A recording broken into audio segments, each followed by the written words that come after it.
سعادت مند ہیں آپ کہ اس محفل عید غدیر کا اہتمام کر رہے ہیں۔ پہلے عرض کر چکا ہوں اسی منبر سے کہ عید فطر مسلمانوں کی عید ہے، عید قربان مسلمانوں کی عید ہے، عید غدیر اسلام کی عید ہے،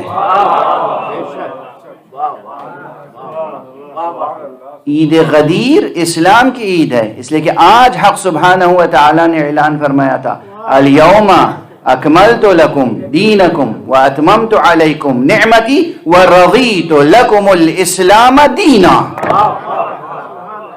آج اسلام کی عید ہے، آج قرآن کی عید ہے، آج آدم سے لے کر خاتم تک تمام نبوتوں کی عید ہے، آج مقام ختم نبوت کی عید ہے۔ اس لیے کہ مقام ختم نبوت کو آج یہ معلوم ہو گیا کہ ہمارا پیغام اب قیامت تک محفوظ رہے گا، اس لیے کہ کسی کمزور کے ہاتھوں میں نہیں ہے، شیر خدا کے ہاتھوں میں۔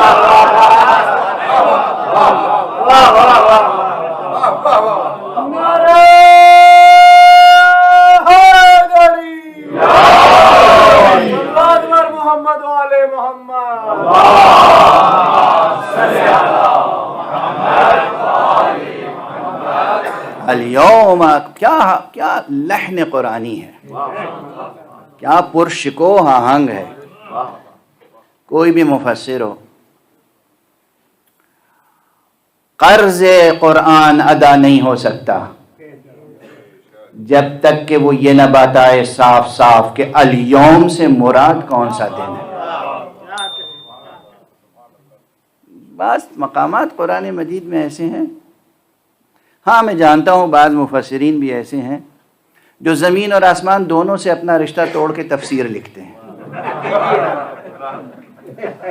یہ جملہ یاد رکھیے گا، یہ بہت بلیغ اور معنی خیز جملہ ہے۔ زمین اور آسمان دونوں سے رشتہ توڑ کے کیا معنی؟ دنیا میں کوئی بھی متن ہو، کوئی بھی ٹیکسٹ ہو، کوئی بھی عبارت ہو، کوئی بھی تحریر ہو، کوئی بھی نثر پارا ہو یا شعر پارا، کوئی بھی سخن پارا، کوئی بھی سخن ہو، اس کے ساتھ کچھ زمینی حقائق ہوتے ہیں۔ ہم ان زمینی حقائق کو نظر انداز کر کے اس کے معنی بیان نہیں کر سکتے۔ اور اسی طرح بطور خاص آسمان سے نازل ہونے والے ہر پیغام کے ساتھ آسمانی حقائق ہوتے ہیں، ہم ان حقائق کو نظر انداز کر کے تفسیر و تعویل کا حق ادا نہیں کر سکتے۔ یعنی اگر کوئی یہ طے کر لے کہ بس یہ جو صفحے سادہ پر، یہ جو صفحے پر لکھی ہوئی عبارت ہے،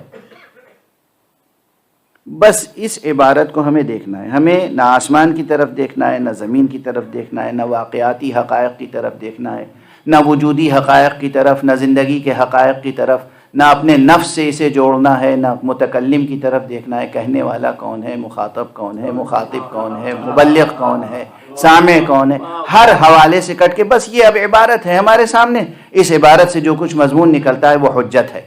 وہ شخص یا مجنون ہے، واقعاً مجنون ہے، دیوانہ ہے، جاہل ہے،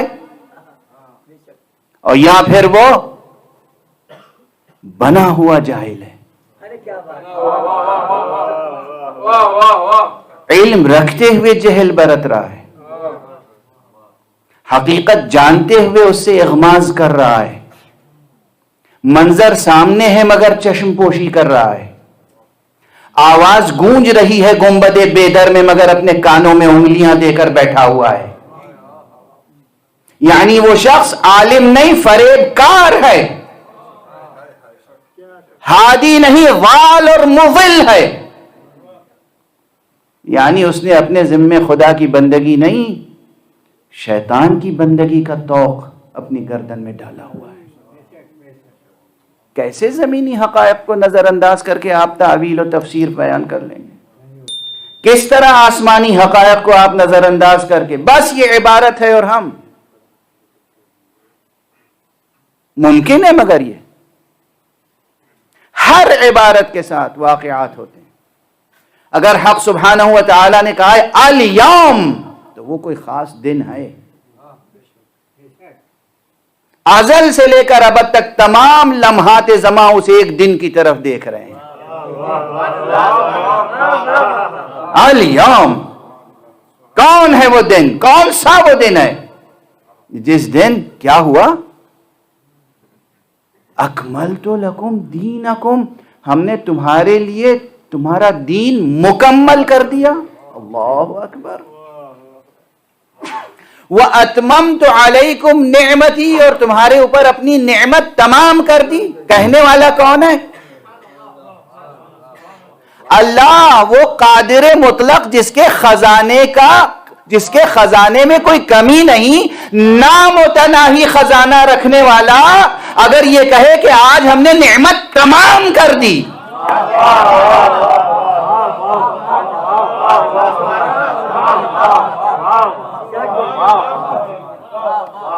اللہ سلامت رکھے۔ یہ ہمارے جناب کوثر کاظمی صاحب تشریف فرمائے، بہت کھرے سید ہیں، یہ زبان کے بھی عہد وفا کو نبھانے والے، اور ماشاءاللہ بینکر ہیں۔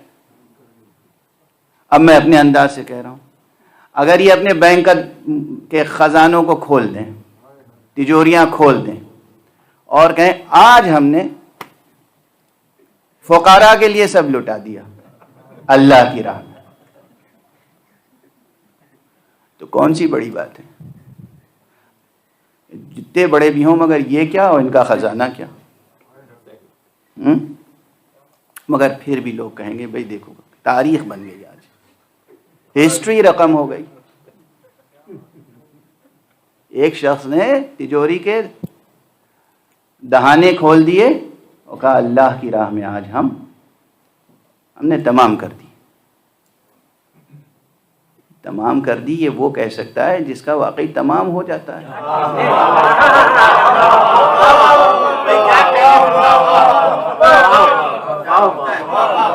ارے وہ پروردگار جس کی ذات نامتناہی، جس کے اسما نامتناہی، جس کے صفات نامتناہی، جس کی قدرت نامتناہی، جس کا خزانہ نامتناہی، جس کی نعمتیں نامتناہی، وہ اگر یہ تعبیر اختیار فرما رہا ہے کہ آج ہم نے اپنی نعمتیں تمام کر دی، تو میں پوچھتا ہوں مفسروں سے، ہوش کے ناخن لو، بتاؤ تو صحیح وہ نعمت کیا تھی، وہ دن کون سا تھا؟